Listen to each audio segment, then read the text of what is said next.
Hello and welcome to this week's edition of the Coaches Preview Show. Big game tonight, big showdown between Centennial, Summit Spartans, non-conference, two good guys, two good friends, the most electrifying personalities in the WCS Sports Conference.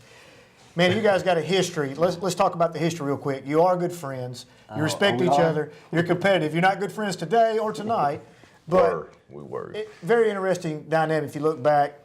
Help me on the history here. You came over at one point in time, was on Coach Coleman's staff, briefly went to Chapel Hill, Forest Rockets, where you were the head coach at one point in time. So y'all have been together a long time. Riverdale prior to that, or no? No, the brother. With the brother, okay. So this goes way back, good friends, but very competitive. Now, Coach Kriesky, we talked about it off air. You look at things in your non-conference, non-regional schedule. Nobody could have predicted Hendersonville sitting at 5-3, Cane Ridge 7-1, Hillsboro 4-4, who's got an unbelievable schedule. Yeah. Riverdale 7-1, Old Sparty 7-1. Combined records of the guys you're playing right now 30-10. Yeah, it's been, fortunate last year we were able to, no offense to those Clarksville schools, but we went through a 3-week stretch. We played 3 Clarksville teams, and we were able to heal up and rest some guys. And second half we didn't have to play our starters. This year that hadn't been the case, and then we've dealt with a bunch of injuries. So we're still battling injuries, but it is what it is. We're not going to make excuses. Kids we're practicing hard, still getting after it, doing everything we asked them to do. Hopefully this will make us better once the playoffs come. Well, you're sitting at 3-5 right now. Let's not worry about the overall schedule. What is important is you're sitting 3-1 in Region 6, 6A. We're gonna fast forward for just a moment. We're not gonna talk about tonight. I know we don't want to hear. I don't want to hear the typical coaching answer of we're focused on tonight. We got to look forward next week because I'm not going to have either one of you see you again on the show until then. So let's talk about Region 6, 6A for just a moment. You're 3-1 in Region 6, 6A. You beat Ravenwood early on in the year, 26-23. Lost to Indy 28-23. Beat Dixon. Beat Franklin. You're in the playoffs. More importantly, not only are you in the playoffs, you're playing for first place. Yes, and that's, it's kind of funny you think about it, but that's just the way our region is. It's very tough, very competitive. It's going to be a huge game next Friday night for us, and like we talked about earlier, we could either be first or we could be fourth. So hopefully the guys will be ready next week and they know what's at stake for us. I feel like if we can get one of the top 3 spots, we could possibly win a playoff game. So let's talk about, and I think any of those spots, but I get it. You've got Cane Ridge. You've played Cane Ridge in the past. I really think that we can beat them as well, but it has to be a really good game. Yeah. They're not a pushover. Let's look at the scenarios. Right now, all 4 teams that are in Region 6, 6A can either win it, lose it, but they're all in the playoffs. So here's the scenarios. Ravenwood plays Independence. If Ravenwood wins that game and you guys beat Brentwood, you're going to be region champions. If Brentwood beats you and Ravenwood wins, Ravenwood will be the region champs. If Independence beats Ravenwood, are you following me on this? And Brentwood beats you guys, Brentwood is going to be the champions. So the only thing that can happen is if you and Centennial both win, Independence is going to be the champions. If you win and Ravenwood wins, you're the champions. Yeah. But you can't. In that other game, you can't control it. You can only control the game you're in. Score so watching that night a little bit. You got to take care of business. That's right. The thing about you guys, you'll be second place if you win and Indy wins. But if Indy loses, if you lose, you're going straight to fourth. Fourth, yes. So it's either win or die. It's 1 or 2 or 4. There's no middle ground. Now let's look at you guys. Region 5, 5A, first time in history, region champs. Wasn't easy last week. The bullseye has been painted.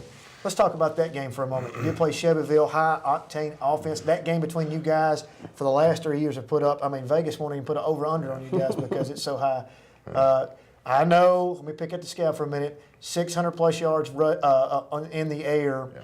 You still get the win. It doesn't matter if they broke a record or not. That's right. But here's what you got to look at, Coach Kriesky. That's right. That's right. You got to win. It doesn't matter. I know.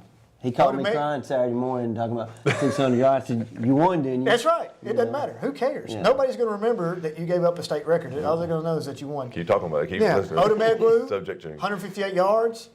Ty, just another walk in the park. 200-plus yards. Are you kidding me? So nobody talks about that, right? They gave up over 300-plus yards on the ground. You gave up 600 in the air. Okay, so walk me through what happened on the 600 yards. Was it a lot of under throws? Some big plays, some over the top, some getting behind our middle linebackers, and a lot of missing tackles. They were on. I mean, they were on. Well, the quarterback was throwing the ball well. You know why they were catching everything. I mean, you know why they were on? You've got that bullseye. Oh, here we go. Everybody's Super Bowl now. You're catching everybody's best game. But we watched them. We went and watched them last week play Columbia, and wasn't the same level. They were, so and that's fine. I mean, that was great for them. They're a very explosive offense. The quarterback's really good wide receivers. But like you said, we still won the football game, so that's all that matters. That's the positives out of that. Ty had a great game. George had a great game. Offensive line, did a great job opening up some holes because they were stacked in there. They had a 3-3 stack, and they had about 8 cats right there between the tackles. So we did what we could and got outside. It may seem like we were running the same play over and over, but if they give it to us, we're not going to. Well, you're going to see that this week. I mean, obviously, tonight you're going to see about 10 guys stacking. He's got every film we've had. I would dare to throw it, right? Dare to throw it. Now, listen, 7-1, 7 straight wins, longest win streak in history. I'm glad you won because you finally broke the AP poll, the tie, the number 2 tie between you and Columbia. You're now sitting number 2 in the state and 5A in the polls. You won the first ever region championship. You got your first ever 6A win over Independence and your first ever border battle win. Hey, it keeps going. It keeps going. Mr. Football candidate. Mr. Football candidate. You got to win tonight. You got to win tonight. Let's look at Region 5. Got you guys in first. Shelbyville right now sitting in second, tied with Page. It's a big showdown between those two guys this week. What are you predicting there? I don't know. You played both of them. That's tough. If Shelbyville's on, they can score. Page has a pretty good defense. They're big up front. Page can also score. I think they've moved some personnel around a little bit. Maybe a quarterback, running back type thing. It's going to be high scoring, I'm going to predict. I'm going to predict that they put all their eggs in the basket waiting for Old Sparty. They're going to come into this game a little bit probably down as not much. The bullseye's not on them as much as it was you. And I think Page can probably take care of business there and come in second. Columbia right now sitting at 2-2 in fourth place. You guys match up. Now this region, these two regions, it's unfortunate that you have to match up with this particular region in playoffs. That's a tough region. It is. Region 6, 5A, Beach, undefeated, number 1 in 5A right now. Gallatin, Hillsboro, Hillwood. Yeah. Gallatin beat Hillsboro early in the year before Hillsboro got the running back. I think they got a transfer in. Yeah. They got him in. He's a very, I think he had 300-plus yards 2 weeks ago. He sure did. So Gallatin took advantage of that. Who was that against? I appreciate you bringing that up. Okay. I'm just saying, you're ready now, right? Because now Ty's coming in town, right? I hope we're ready. It's funny. We talked about that in all seriousness, the ebb and flow of coaching high school athletics. You come in some games, you may not be focused. 600 yards is put on you, hung on you. You still get to win. 50 points is put on you when you know you could beat this team. It's crazy how it works, man. It's that situation where I'm glad it played out where everybody got off for fall break because it could have, those games right there are some serious trap weeks, aren't they? Well, we've talked about this before. That our kids are resilient. They're more resilient than we are. Yeah. It bothers us. We overthink it a little bit, don't we? Oh, boy, yeah. We're crying on Saturday morning talking to each other, and those kids are up playing a video game or something, or sleeping in till noon. Do you think y'all will be talking tomorrow morning? Yeah. He'll call me.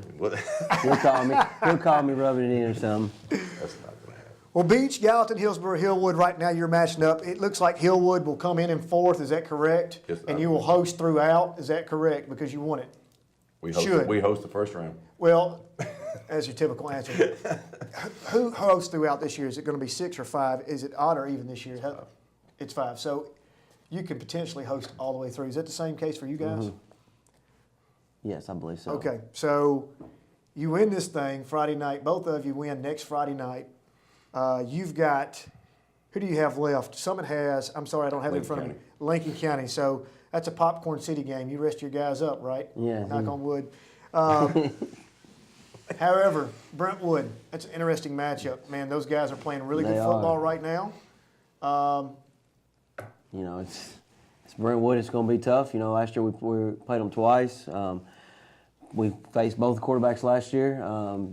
This year, I haven't been able to watch much film on them, but what we've seen throughout the year, it's a really good football team. It's going to be a tough matchup. All right, forget all that. Now let's get back to the typical coach speak. Now we're talking about tonight's game.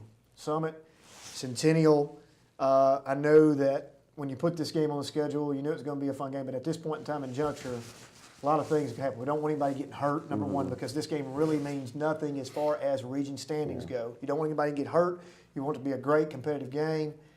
What are some things that you're looking for coming into this game? Well, first of all, he called me about 5 times wanting to schedule this game, so I knew that he's going to be pretty decent. I knew that he's guaranteed to win. He studied your roster. He's got all the analytics going down. He's thinking, So- all right, there's a chance they could come in. Yeah. Out of And then he's the gonna- 10 people that are going to watch this, he just lied to them. I Yeah. can't believe he lied to these 10 viewers.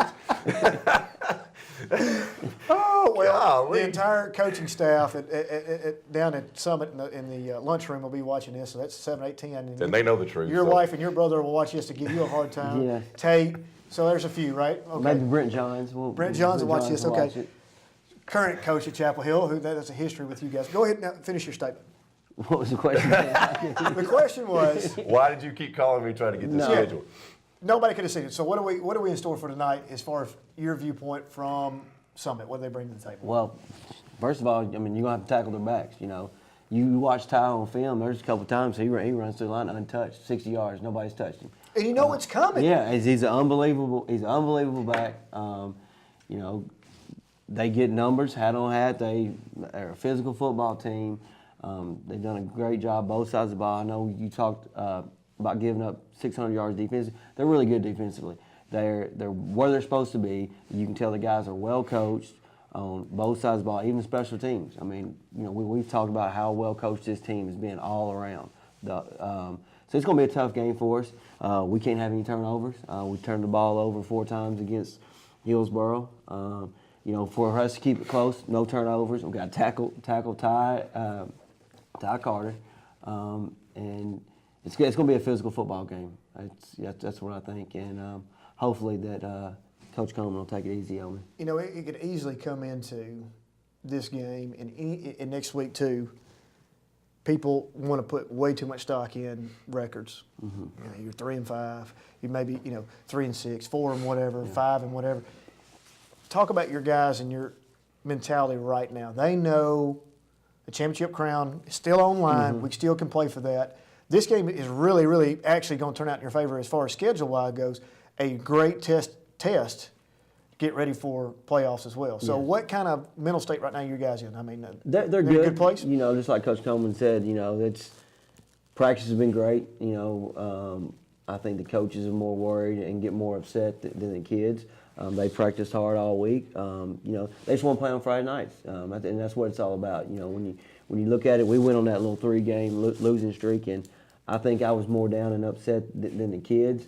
You know, and they what kept me going because they come to practice, they work hard, and we push them and they respond well. So right now we're in a good state. They know we got to take care of business tonight, and then next Friday's a huge game for us. I'm going to give both of you a compliment. This is something I don't do very often on this show, and I mean this. I know you've known you both a while. When I see you guys in practice, and I watch you on the sidelines, and I get over there, I watch your interaction with the kids.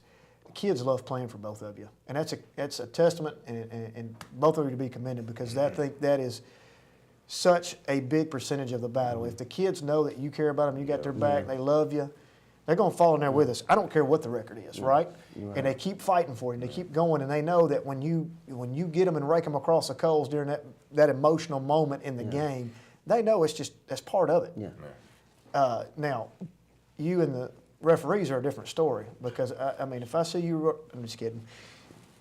Well, and again, that goes for we're trying to take care of our guys. That's right. We That's love a our players. great answer. Don't cheat our kids. Great answer. Don't great cheat our answer. kids. I mean, it is frustrating. Yes, it's very extremely frustrating because we're going to make sure that your jerseys are tucked in and nothing's showing. Yeah. We're going to pull this down, and you got to go out because this is tucked, but we're going to miss them. And the play is this way. I'm going to look behind and make sure that coach is daggone behind that line before I see that holding call 2 foot in front of me. But I'm worried about this coach, so he ain't in my daggone way. We'll leave that alone. Daggone. Look, those guys, bless their heart, they probably get in their cars and drive home, and they're crying the entire time. No, they're not. They're happy. They're high-fiving each poor other. Brian Coleman got on. They're high-fiving. Well, He's flexing. all right, this is something that I keep seeing coming up, and I'm probably looking. You know me, I overlook it way too much. Anybody. Really? Is it that bad? Quarter by quarter, your first halves have been phenomenal. I'm talking about a plus 150 point differential. Third quarter has been somewhat of an Achilles heel. Now, that's fool's gold because I think your Popcorn City games, you're just coming out and you're just finishing the game. Mm-hmm. Running clock, you may have some of your guys pulled. And that's huge. I mean, it's big to come out ready to play. I think it's huge. How hard is it to get you guys to stay up? I mean, is it hard sometimes? To get them ready, I think it's sometimes Yeah. hard. I mean, Let's go back to the Page game. I can remember, because I was particularly at this game, that you scored, I believe, Ty ran one back, or it was Jatavion. Jatavion, probably, yeah. No, it was Ty. It was a long run. Long run. Oh, right off after the bat. half? Boom. And that was one of the few times that when you came out and struck just like that, you could see the wind come out of the sails, because at that point in time, Page was still thinking, all right, we're right here. We kind of got to stop before halftime. We're feeling pretty good about things. Boom. And the importance of those first 4 or 5 minutes and a half, Coach. They're very important. I can go back to the Cane Ridge game. I felt like at halftime we were still in it, but I could just see our kids, they looked defeated. And when we went out in the second half, they were just, I mean, it was like they were almost done. I don't know if from the emotional high from the first half because it was so physical or what. So moving forward after that game, I just told the kids, you know, like he said, you get them up for the first half, we're just going to have fun. We're going to relax and have fun. We're not going to be stressed out. And so since then, that's been our main focus. You know, and then going against Hillsboro, it was our homecoming. I mean, just like Coach Webb over at Franklin, I mean, we had look at the schedule. Who do you want to schedule for homecoming? Didn't want to do Oakland or Hillsboro? Yeah, You chose Hillsboro. I mean, so our kids were worn out from homecoming. I don't want to use that excuse, but you could tell. That's a tough week, isn't it? Yeah, and It always so is. it's trying. You get them going, and you think they're going, but I could tell some of the kids were just drained from the week. Maybe you can get Forrest on the schedule for homecoming. Yeah, How about that? You can get Forrest. And our deal too is our offense. We cannot get behind. You know, we can't start a game off being down 14-0. We're going to struggle the whole time. You know what I mean? I mean, everybody knows we're trying to run the ball and control the clock. I mean, that's no secret. So getting behind is big for us, I think. So we've got to come out and we've got to, you know, try to assess ourselves as a physical football team from the get-go and not come out and just, you know, I don't know what the term, lollygag around or just just whatever around and be down 14-0. Oh, okay, let's play football. That's tough. That's tough on kids. Adversity. Adversity is one thing that if you're going to make a deep playoff run, you know and I know, you got to be able to face it. Mm-hmm. You got to be able to respond. You look at any of the teams in the past, you watch them go through, the guys that won the championship, they've faced adversity at some point in time in the playoffs and decided right then and there. It wasn't even the coach's decision. Yeah. The kids have said, we're not losing. Yeah. Okay? So you kind of faced your first bit of adversity and passed that test. Now let's go back to your first test, which was Spring Hill. You got up, what, 20, was it 26. 20-6. 27. They came back, 27. took the lead, and then, you know, I don't know, I can't speak for that. That's a long time ago. It seemed like a whole season ago. Mm-hmm. Shelbyville, you get a lead, they come back. They went up 5. They go back 5, you continue to answer. That's the difference. That's what the point I'm trying to make is in a 7-game winning streak versus, you know, if you'd have lost a couple, or let's say you lose to Indy and you lose here, and all of a sudden you're coming in this game 5-4, 5-3, whatever. The kids may not face that adversity well. That's a great, to me, that's a great, yeah, that's what you needed. That's a great sign. Sounds weird, but we needed to be down in the fourth quarter. That's right. We needed to play 4 quarters. Because there's going to come a time, if you're going to make it to Cookeville, there's going to be a good chance that you're going to be down in some point in the game. And with your offense you just mentioned, it's hard for us to get down too much. We can get down and still come back, but if we get down too much, then we have to kind of get out of our comfort zone. And everybody knows we have an inexperienced quarterback right now who's gaining experience. You know, he's gained 2 games now. This will be his 3rd game. So he's gaining experience. You know, he's trusting. The guys are trusting him, and hopefully we can, as coaching staff, can trust him more. So, you know. That's code for get ready for about 20 pass attempts Yeah. tonight, right? This is the game he's going to do it. Yeah. 19 in the warm-ups, 19 like you in the always warm-ups, say. 1 in the game. And you better be ready for 3rd and 20, it. we're going to heave it. And the quarterback won't even throw it, so you might as well get ready. Right? That's right. He knows. Talk about your quarterback. Yeah, Trey's been doing a good job for us. You know, he's had a really good game a couple weeks ago against Riverdale. Was a little off last week at Hillsboro. You know, he was just, you know, we just couldn't get anything going. Wasn't anything on him. We just couldn't get clicking.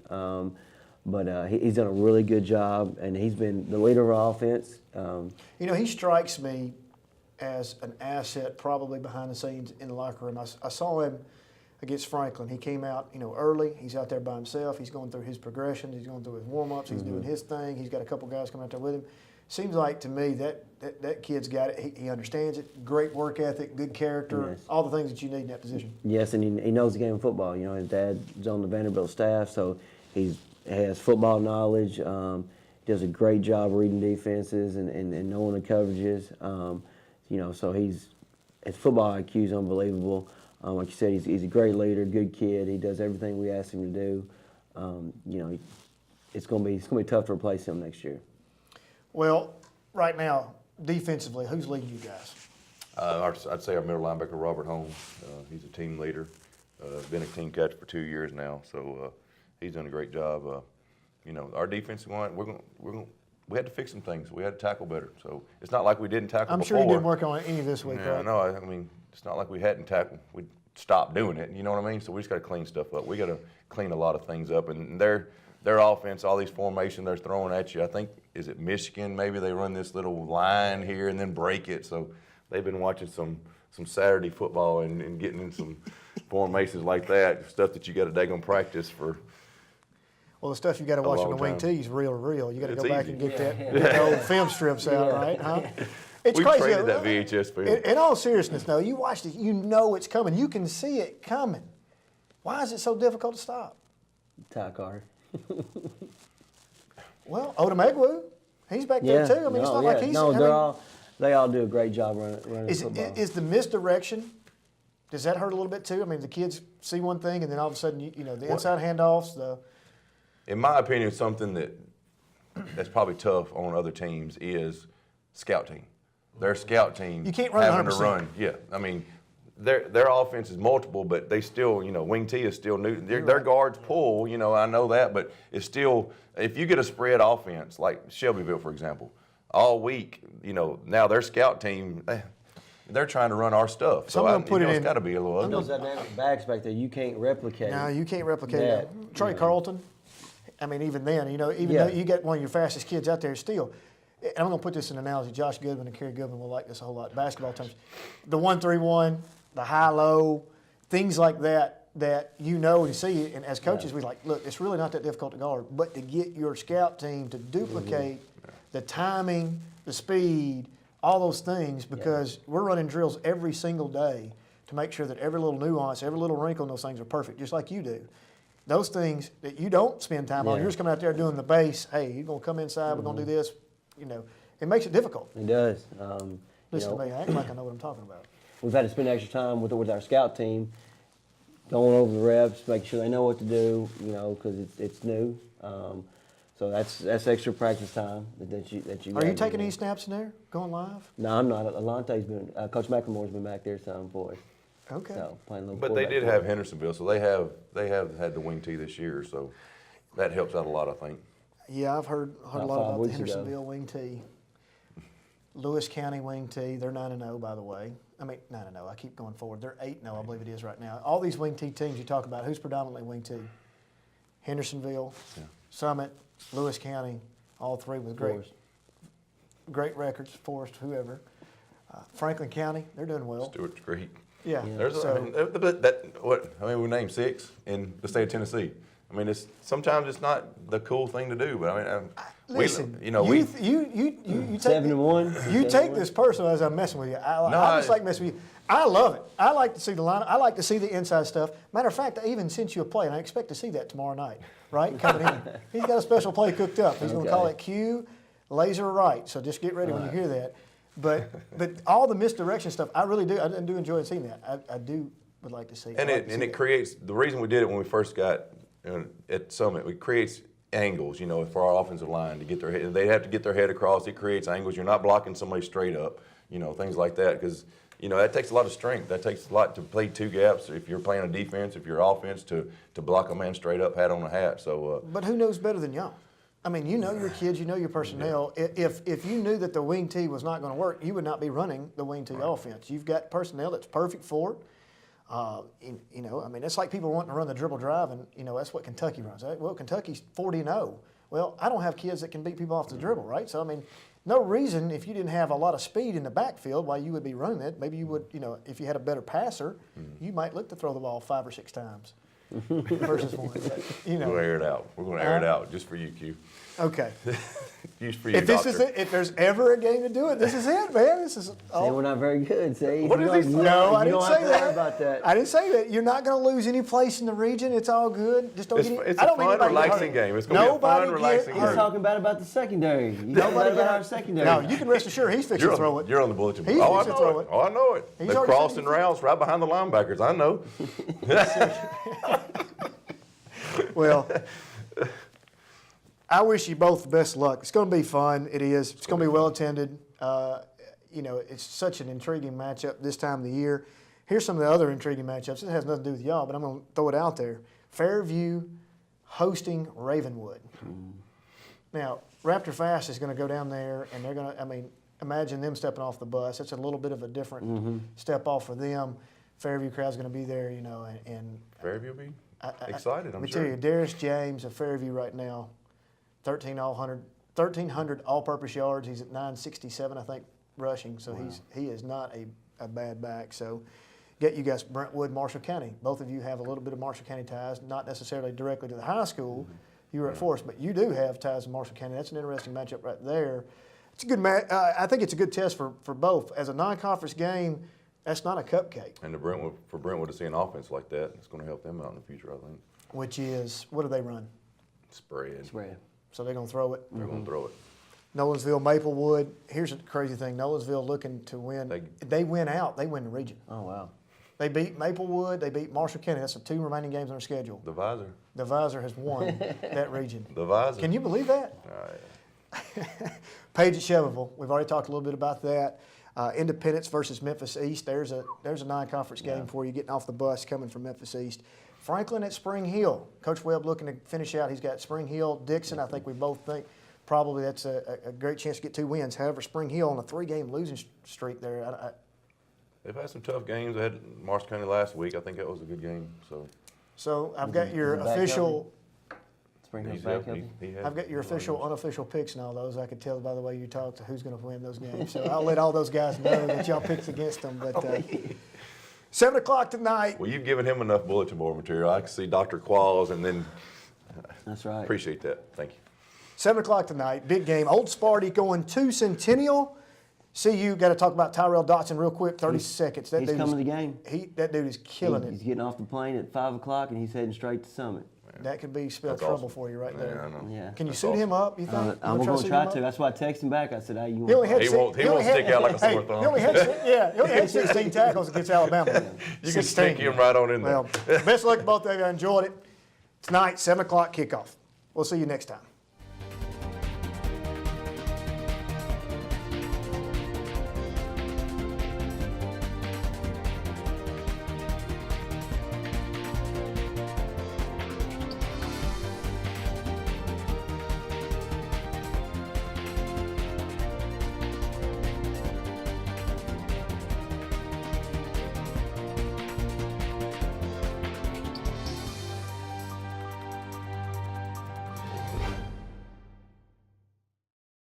You're always trying to keep your kids safe, right? What about preventing concussion? Concussion can happen anywhere, on a sports field, at the park, even at home. So you need to know the ABCs. Assess the situation, be alert for signs and symptoms, and contact a healthcare professional. Most kids recover completely, but seek care to help them get better faster. To learn more, go to cdc.gov/concussion. Keep kids safe. It's as simple as ABC.